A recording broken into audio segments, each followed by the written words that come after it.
Ibana nam, basi karibu tena na hii hapa ni episode ya 7 ya Merlin. Kama basi hujasubscribe ili tuende sambamba.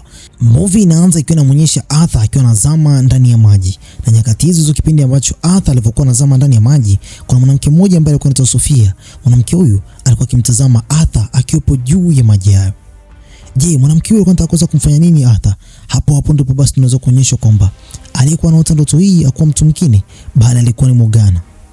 Sasa kwa upande mwingine tunaonyesha kwamba Merlin pamoja na Arthur walikuwa wakiwinda, na hapo Arthur alipokuwa basi katika mawindo hayo alikuwa anamlaumu sana Merlin. Merlin alikuwa anapiga makelele mara kwa mara, na mwisho wa siku wanyama baadhi wameshaweza kukimbia. Baada ya muda kati ya Merlin pamoja na Arthur walivyokuwa basi wanabishana pale, ukasikia mwanamke mmoja alikuwa anapiga kelele sana akisema kwamba anahitaji msaada. Arthur alichomoa upanga na kisha akakuta miamba kadhaa. Hawa miamba walikuwa kama vile wanajaribu kuweza kuwateka watu hao, mtu pamoja na mtoto wake. Na nyakati hizo kipindi ambacho basi walivyokuwa wanapigana, Merlin naye alikuja katika lile eneo. Arthur alilianzisha pale. Vurugu ilikuwa ni ya kutisha katika lile eneo. Na nyakati hizo Arthur alifanikiwa kuweza kuwatembezea panga baadhi yao, na mwisho wa siku akawaua. Sasa kuna mmoja ambaye Merlin aliona kama huyu anaweza kaleta shida katika dakika za mwisho. Merlin aliamua kuweza kutumia uchawi wake kwa mara nyingine. Akanena tu kwa lugha mzee, pia kimbora kimoja hivi, akarudisha bonge moja ya gogo juu ya mwili wa mtu, hapo akapoteza maisha. Arthur alimalizia mtu mmoja tu, na kisha hapo Merlin akamwacha kijana mmoja ambaye alikuwa katika lile eneo. Huyo sasa akaanza kukimbia, na Merlin naye akaanza kusema kwamba hii ndio iwe fundisho kwenu. Arthur alianza basi kuwaokoa mtu pamoja na baba yake, na binti yule aliwashukuru sana. Alijitambulisha kwamba anaitwa Sofia. Kumbuka kwamba katika ile ndoto ya kwanza ya kwake Lady Morgana alimuona mtu huyu, lakini ndio kwanza Arthur anamkaribisha ndani ya Camelot. Baada ya hapo aliwapeleka katika ufalme, na huku baba yake mzazi Arthur, yani Uther Pendragon, aliwakaribisha watu hawa, mtu mmoja na baba yake. Baba alijitambulisha kwamba anaitwa Alfric, na akasema kwamba katika nchi yao wameweza kupata uvamizi mbaya sana, ambao uvamizi huu umewafanya wao wenyewe binafsi waweze kukimbia. Alfric alikuwa ni mzuri sana wa kuweza kuongea mbele ya mfalme. Mfalme aliwaruhusu watu hao waweze kuishi katika eneo la Camelot. Kipindi ambacho basi binti huyu ni Sofia alivyokuwa basi anatoka, Arthur aliweza kumtazama sana binti huyu. Lakini pia Merlin alivyorudi katika kile chumba chake, Arthur alionekana kama vile ameweza kumtamani sana yule binti. Alitamani hata chumba ambacho binti huyu ataenda kukaa, kile chumba ambacho kipo karibu na chumba chake. Alimwambia Merlin aweze kumwandalia katika hicho chumba, na mwisho wa siku Merlin alimwandalia katika hicho chumba. Nyakati ambazo Merlin basi alipokuwa basi anamkabidhi mablanketi, naye binti ambaye anaitwa Morgana alimuona yule mwanamke, na hapo akamuuliza Merlin, huyu ni nani? Lakini Merlin akasema kwamba huyu ni binti ambaye anasema kwamba katika nchi yao wameweza kupata uvamizi, kwa hiyo wameweza kuomba msaada katika nchi ya Camelot. Baada ya hapo Morgana kutaka kuweza kumwambia Merlin nini ambacho alichokuwa anakifahamu, akamfuata Gaz na akampa siri nzito kwamba mwanamke ambaye alikuwa ameweza kumuona katika ndoto zake kabla ya siku moja yeye mwanamke huyo aweze kufika katika nchi ya Camelot, katika siku ya leo ameweza kumuona tena, na mtu huyo anaitwa Sofia. Gaz alimwambia kwamba inawezekana kwamba tu ni ndoto, lakini binti huyo akazidi kumuinsist na kumwambia kwamba hizo sio ndoto, bali ni ukweli ambao mimi nauona kabisa kwamba binti huyu ataenda kuutazama na ataenda kuufanya. Mwanamke huyu ambaye anaitwa Lady Morgana alikuwa na ndoto ambazo ndoto hizi zilikuwa kama vile za kichawi, na kwa hivi sasa yupo katika upande wa Camelot, na wengi wao walikuwa wanaamini kwamba ni ndoto tu za kawaida zilizokuwa basi zinazidi kumtisha siku hadi siku. Kipindi hichi kwa kipindi cha wachawi. Gazi alimpa dawa nyingine na akamwambia kwamba nenda kaitumie dawa hii, itakusaidia Morgana. Gazi alianza kupata mawazo kinoma. Hasa usiku wa manane, bana yule mmoja kati ya wale mabandits alikuwa amebaki. Huyo mzee ambaye alikuwa ameweza kujitambulisha kule Camelot kwamba katika nchi yao walikuwa wameweza kuvamiwa. Alifika pale, akija basi alikuwepo na vitu kadhaa, yani kama vile pesa kwa ajili ya kuweza kuwalipa watu hao. Mzee huyu Alfric alimwambia yule kijana kwamba naamini kwamba hichi kitaenda kuwatosha, lakini huyu kijana akawa analalamika na kusema kwamba wao wenyewe binafsi wameweza kupoteza watu wao, wanahitaji kuweza kulipwa zaidi. Alfric aliwaua pale. Morgana bado ndoto ile ambayo Arthur anatumbukizwa ndani ya maji ilizidi kumjia siku hadi siku. Na huku sasa Arthur alitamani kwenda matembezini kati yake yeye pamoja na mwanamke huyu ambaye ni Sofia. Katika siku ya leo Arthur aliomba basi pale angalau Merlin aende kumdanganya baba yake mzazi kwamba Arthur yupo katika eneo lingine, na yeye mwenyewe binafsi ametumwa ili aje basi alete hizo taarifa. Lakini maskini ya Mungu, kumbe bado alikuwa ni mchezo tu. Arthur alikuwa anatamani sana kwenda kumtongoza huyu Sofia. Sasa huku mfalme ndo anabananisha pale Merlin. Merlin maskini ya Mungu anajikanyaga tu, maskini ya Mungu Arthur alikuwa ameweza kumuingiza Merlin katika matatizo mabaya sana. Merlin, mfalme alikuwa ana 2 kwenye 1, akatoa amri Merlin akapigwa na uchafu huko sokoni, yani manyanya machafu, lakini pia hata na viazi vingine vichafu. Sasa Arthur huko porini sasa akiwa anatembea na huyu mwanamke maskini ya Mungu. Hii pisi bana ikaanza kumuonyesha manjonjo Arthur. Ikamshika mikono na kisha ikaanza kuzungumza maneno ambayo ni ya kichawi. Arthur bila kuweza kutambua, hapo akaanza kulegea. Walinzi baadhi walikuwa katika lile eneo, walikuwa wanafanya patrol katika hilo eneo la pori, wakaanza kurusha mishale. Arthur akamuokoa mwanamke huyu. Binti huyu baada ya kuweza kuona namna ambavyo Arthur alivyoweza basi kumuokoa, alijisikia vibaya sana na kisha akatoa amri kwamba tunapaswa kurudi katika eneo la Camelot. Huyu ni Arthur bwana. Sasa kipindi ambacho basi anaishika ile fimbo ya binti huyu, kumbe bwana ilikuwa ni fimbo ya kichawi. Huyu mwanamke akawa anakataa. Sofia alikataa kabisa Arthur azishike ile fimbo na kisha wakaanza kurudi kwa Camelot. Merlin yuko hivi pamoja na Gazi alikuwa basi anazidi kumshangaa sana. Katika siku ya leo tena Merlin amefanya ushenzi wa namna nyingine tena. Hakutaka kumwambia Gazi ukweli namna ambavyo ameweza kumdanganya mfalme. Na baada ya hapo Merlin aliandaa maji yake kwa ajili ya kwenda kuoga. Gazi alikuwa anamshangaa sana Merlin, lakini pia Gazi akaanza kufuatilia yale mambo ambayo binti Morgana alikuwa ameweza kumwambia. Akaenda katika chumba cha kwake Alfric. Alivyoingia huko ndani sasa, akaanza kuona kama vile kuna vitu ambavyo si vya kawaida. Akakutana na ile fimbo ya kwake Alfric, akaanza kuikagua ile fimbo. Na nyakati hizo kipindi ambacho basi anasoma kitu ambacho kimeweza kuandikwa katika ile fimbo, Alfric alikuja nyuma yake. Katika hali ambayo ni ya kumshtua sana, Gazi aliogopa kinoma noma na mwisho wa siku akaomba msamaha. Alfric macho yake yalikuwa yanabadilika mpaka rangi. Gazi alishuhudia kila kitu. Pale Gazi akaomba msamaha kisha akasema kwamba mlango wako ulikuwa wazi, kwa hiyo ngojaribu kuweza kuangalia nani ambaye yupo huko ndani. Alfric alimpa amri kwamba usirudi tena katika hili eneo. Sasa huko nje Arthur pamoja na Sofia wako wamerudi. Sofia hajakamilisha mchakato wake kwa alikuwa na hasira kinoma noma. Katika siku ya leo Sofia alimwambia kwamba basi kwa nafasi nyingine tena katika siku ya kesho basi naomba twende tukatembee pamoja. Arthur ndo kwanza ameanza kumtamani zaidi huyu mwanamke. Ndo uchawi ulikuwa unazidi kukolea kinoma noma. Sasa huko katika eneo la jengo wakakutana tena yeye pamoja na Morgana. Morgana alipomuona huyu mwanamke, pisi ikiwa inajishebedua pale na kisa ikiwa inamsalimia Morgana katika hali ambayo basi ni ya vicheko kabisa. Ila Morgana akampa onyo, kaa mbali na Arthur, natambua kwamba mnataka kuweza kumuua. Lakini mwanamke huyu akasema kwamba acha wivu, lakini Morgana akamwambia kwamba hata kama utamuua leo, lakini sitaacha kukutafuta, nitakutafuta katika kona yoyote ya ulimwengu huu. Morgana akashuka chini huko juu sasa. Baba yake ambaye ni Alfric akawa basi anapewa zile taarifa na mwanamke huyu kwamba amefeli katika nafasi ya leo, labda katika siku ya kesho atafanikiwa. Alfric akaambia binti yake kwamba tunapaswa kufanya haraka sana kwa sababu yule daktari wa kifalme yani Gazi anaenda kugundua hii siri kwa sababu nimemkuta katika chumba chetu. Binti yule anasema kwamba katika jengo hili pia hata naye Morgana analifahamu hilo jambo. Morgana sasa akamfuata Arthur na kisha akaanza kumwambia ukweli kwamba kaa mbali na yule mwanamke. Arthur akazani kwamba Morgana anamuonea wivu au Morgana anamtamani yeye. Merlin naye akawa anashangaa tena katika siku ilikuwa imeweza kufuata. Arthur bado tena akawa anatamani tena kuweza kuondoka na akamwachia Merlin kibarua tena cha kwenda kumdanganya mfalme.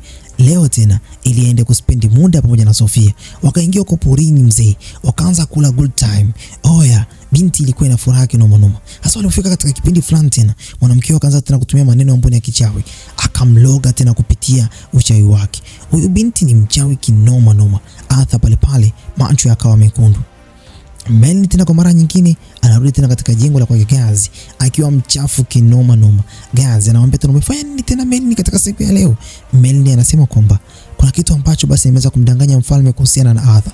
Hapo ndipo Gazi anamwambia ukweli kwamba huyo mwanamke tunayemwona katika hili jengo kau ukijua kwamba si mwanamke mzuri.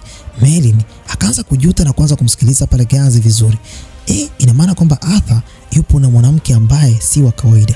Merlin akamsikiliza Gazi na kisha hapo Gazi akampa ukweli kwamba Morgana kabla ya huyu mwanamke kuweza kufika katika eneo la Camelot alishaweza kumuota na anaenda kumuua Arthur. Merlin akaanza kufanya utafiti wake kwa kina.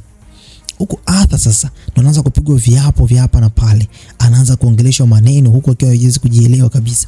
Anasema kwamba wewe ni wangu mpaka kifo kiweze kutenganisha. Alo, huyu binti alikuwa noma kinoma noma. Na mwisho wa siku akampa juisi ya bamia mzee. Sasa baada ya muda Arthur macho yake akaanza kubadilika kabisa rangi. Yanakuwa mekundu. Yaani kwa kifupi ni kwamba amelogeka kweli kweli. Siku hii ilikuwa ni siku tena nyingine ambayo huyu mwamba ambaye anaitwa Alfred alikuwa anatakiwa kwenda kukutana na elders ambao hao ni watu ambao walikuwa wameweza kuwatendea ubaya. Kwa hiyo lengo lao lilikuwa ni moja tu, wanatamani kuweza kumtoa Arthur kafara ili wao waweze kusamehewa dhambi ambayo walikuwa wameifanya. Merlin alikuwa anamfuatilia Alfred katikati ya maji huko hivi. Alfred alienda kuongea na hao watu wadogo wanaopatikana katikati ya maji. Ili uweze kuwatazama inabidi uweze kutumia uchawi. Merlin alipiga kimbola hivi mzee. Mawimbi yakaanza kuwa slow na kisha akaanza kuona watu wadogo waliokuwa na uwezo wa kupaa. Hawa viumbe hao ndio walikuwa na mamlaka ya kuweza kuipokea hiyo sadaka, ambayo sadaka hiyo ilikuwa ni kwa ajili ya kuweza kumpa huyu mzee pamoja na mtoto wake uwezo wa kuishi milele, kuingia katika upande mwingine tena wa Avalon. Asa mzee huyu ambako basi alipokuwa basi anaongea na huyu kiongozi wao. Kiongozi wao anasema kwamba hatuwezi kupokea sadaka ambayo ilikuwa ijitimia kwa sababu ya uzembe uliokuwa umeweza kutokea. Yaani story iko hivi, Alfred pamoja na watu wake wa ukoo wa Size waliweza kuua watu katika upande mwingine, ambao upande huu ni upande wa watu ambao wana uwezo wa kufungua gate la Avalon. Sasa katika siku ya leo wamewafuata ili tu waweze kuomba angalau waweze kuipokea sadaka yao. Basi watu wao waliokuwa wadogo wenye mili midogo kama vile wadudu wakawa wameweza kukubali ile sadaka kwamba Arthur akiletwa pale ndipo basi na wenyewe pia watakubali kuweza kufungulia geti la Avalon. Na mwisho wa siku wakaondoka baada ya kuweza kumpa lile onyo kwamba endapo kama watafanya makosa tena kwa mara nyingine tena, wakawa wakijua kwamba hakuna mtu yote atakayeweza kufunguliwa geti la Avalon katika ufalme huu kwa sababu wao ndio walikuwa na ufunguo. Merlin akamfuata huku guys mzee. Hapo akampa siri kwamba wale watu wana mpango kuweza kumtoa Arthur kafara. Sasa hapo wakaanza kuzama kwenye vitabu. Wakaja kugundua kwamba hawa viumbe hao ambao basi walikuwa wanataka kuhitaji damu ya kwake Arthur, lengo lao kuu lilikuwa ni moja tu, wanahitaji kuweza kupata mtu ambaye katika upande mwingine atakuja kuongoza ulimwengu huu na baada ya kifo cha baba yake mzazi. Kwa hiyo Merlin alikuwa na kazi ya ziada kwenda kustopisha hili jambo. Sasa siku iliyofuata Arthur akamfuata mfalme ambaye ni baba yake mzazi, akamwambia kwamba mimi nataka niweze kumuoa mwanamke huyu. Mwanamke huyu anaitwa Sofia. Pale mfalme alishangaa sana. Huyu mtu ndo kwanza ana siku mbili katika eneo la Camelot. Labda unatutania au nini? Mfalme mpaka akacheka kabisa. Hebu akamwambia bana Arthur, hebu ache utani bana. Arthur yupo serious kinoma. Yaani sio ameweza kumloga tayari, kichwa chake sasa hivi akifanya kazi kawaida. Pale mfalme akasema kwamba eti Morgana unamuelewa Arthur?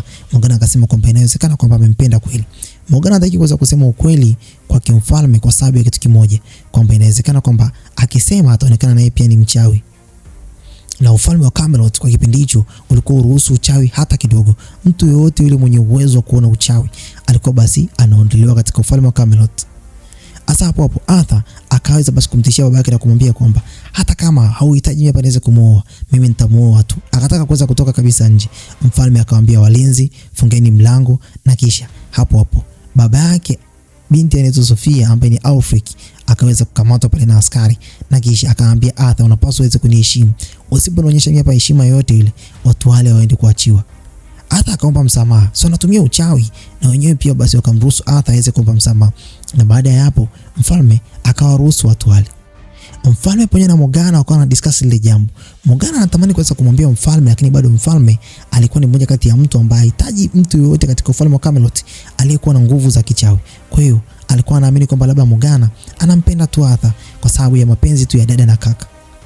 Baada ya hapo katika chumba cha kwake Arthur huko hivi, Arthur alikuwa anaandaa nguo zake kwa ajili basi ya kwenda matembezini tena kwa mara nyingine, yeye pamoja na Sofia. Merlin akaanza kumsanua kwamba Sofia sio mwanadamu wa kawaida, Sofia ni mchawi. Kipindi ambacho Arthur alipokuwa basi anaambiwa pale na Merlin, alikuwa mkali kinoma. Kumbe bana Sofia pamoja na baba yake mzazi hawakuwa mbali.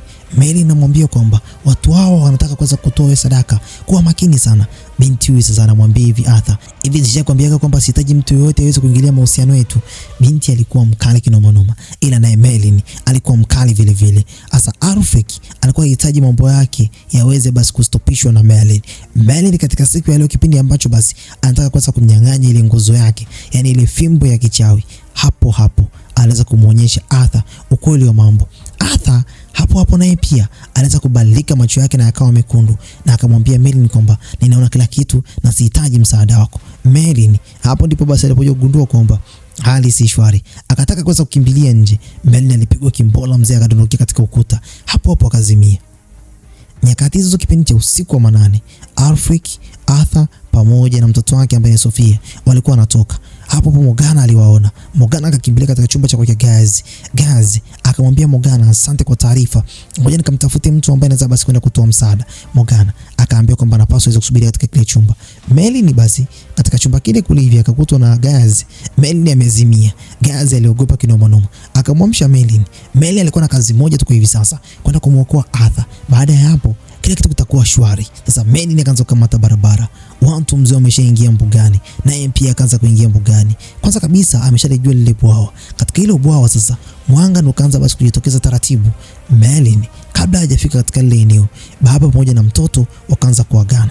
Kumbe bwana mzee anapaswa aweze kubaki kwa sababu alifanya uzembe katika kipindi cha nyuma, wakafanya mauaji. Mtoto basi ndo anagundua katika siku ya leo, anaambiwa kwamba usipopita na katikati ya haya maji pamoja na Arthur, ukijua kwamba watakuchukua wewe kama sadaka badala ya Arthur. Asa mtoto analia mzee. Arthur hajui kitu ambacho kinaongeleka pale. Akaanza kukokotwa, akaingia nao mpaka katikati ya maji. Merlin yuko mzee huko anakimbia kinoma noma, lakini hali si shwari. Maskini ya Mungu akajikwaa akadondoka chini. Bado mzee akazidi kupambana. Huku Alfric anazidi kuongea maneno mzee, maneno ya kina. Tena ni uchawi wote huo. Hapo hapo sasa Arthur akapigwa kiss of love, yani juisi ya bamia. Kisha mwanamke huyo akamsukuma chini. Ile ndoto ya mwanzo kabisa ya kwake Morgana, mwanamke huyu ndo anaenda kuikamilisha kabisa katika siku ya leo. Huko maskini ya Mungu Merlin ndo anakuja kwa kasi isiyokuwa kawaida. Hapo hapo akaliona lile bwawa, na Arthur maskini ya Mungu ndo alikuwa anazidi kudondoka chini. Asa akaiona ile fimbo ya kichawi ya kwake binti Sophia, akaivuta na mwisho wa siku akafanikiwa kuweza kuidaka. Alipoidaka tu hivi akaanza kumuua kwanza mzee wake binti Sophia, akamchoma kabisa, akageuka majivu. Na kwa kifupi binti alikuwa anaitwa Sophia, akawa basi anamkimbilia baba yake. Naye Merlin akanong'ona maneno ya kichawi, pia kimbola hivi mzee. Binti akafia katikati ya maji. Merlin akaanza kuvua koti ili basi aende kumuokoa Arthur. Arthur anazama taratibu ndani ya maji, amekimbilia mpaka katika eneo la kina cha maji kirefu kabisa, lakini bado Arthur hajaonekana. Merlin ibidi sasa azame ndani ya maji kabisa ili basi afanikiwe kuweza kumpata Arthur, lakini bado hakumpata hata katika nafasi hii. Basi dakika za mwisho kabisa akiwa anaamini kwamba kwa hivi sasa ameshaweza kumpoteza mfalme ajaye wa Camelot, hapo hapo alimuinua Arthur na kuanza kumkokota kutoka katikati ya maji. Ni furaha iliyoje! Mfanyakazi anamuokoa bosi wake kwa nafasi nyingine tena. Bana, naam. Mimi nafikiri kwamba Arthur ana mmoja kati ya mfanyakazi ambaye ni kipekee sana. Katika upande wa Camelot huko hivi Merlin aliweza kumfikisha, na Arthur ndo anaamka tena kwa nafasi nyingine. Anaanza kujiuliza kwamba nini ambacho kilitokea katika usiku wa jana. Nini ambacho kilitokea? Hapo hapo akaanza kusema kwamba nakumbuka kwamba kulikuwa na mwanamke. Sasa Merlin pamoja na Gazi wakampa siri nzito, nini ambacho kiliweza kutokea mpaka yeye kuweza kufikishwa hapa. Ndipo akaanza kuatishana kuambia kwamba yani Merlin ndio ameweza kunisaidia mimi. Yani nyinyi wajinga. Hii siri siwezi kumkuta mtu aina yoyote. Pale Gazi pamoja na Merlin wakakubaliana kwamba itakuwa siri. Arthur akaenda katika eneo la kifalme. Huko sasa mfalme tena anaanza kuuliza, imekuwaje tena leo umechelewa tena kuamka? Merlin tena akapokea zile lawama. Merlin akaambiwa na mfalme, hivi una tatizo la afya ya akili au una shida gani? Unapewa taarifa na prince, lakini kuweza kuzileta kwangu imekuwa changamoto. Kwa hiyo Merlin akapelekwa tena kwa maskini ya Mungu kwenda kupigwa kinoma noma. Sasa baada ya hapo Morgana akaja katika chumba cha kwake Gazi, na kisha Gazi akaweza basi kuulizwa na Morgana nini ambacho kilitokea katika ule usiku. Merlin hapo wakasema kwamba nilimpiga Arthur moja kati ya rungu la kichwa, nikaweza basi kumrudisha katika upande wa Camelot kwa sababu kichwa chake kilikuwa kama vile kimeweza kulogwa. Baada ya hapo Gazi akabaki pale ndani na Merlin.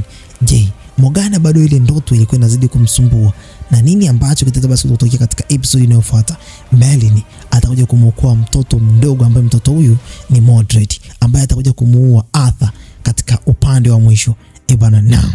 Mimi nafikiri kwamba sitakuwa nazara kwa muda huu. Acha comment yako hapo chini uniambie umeonaje kazi hii. Bye bye for now.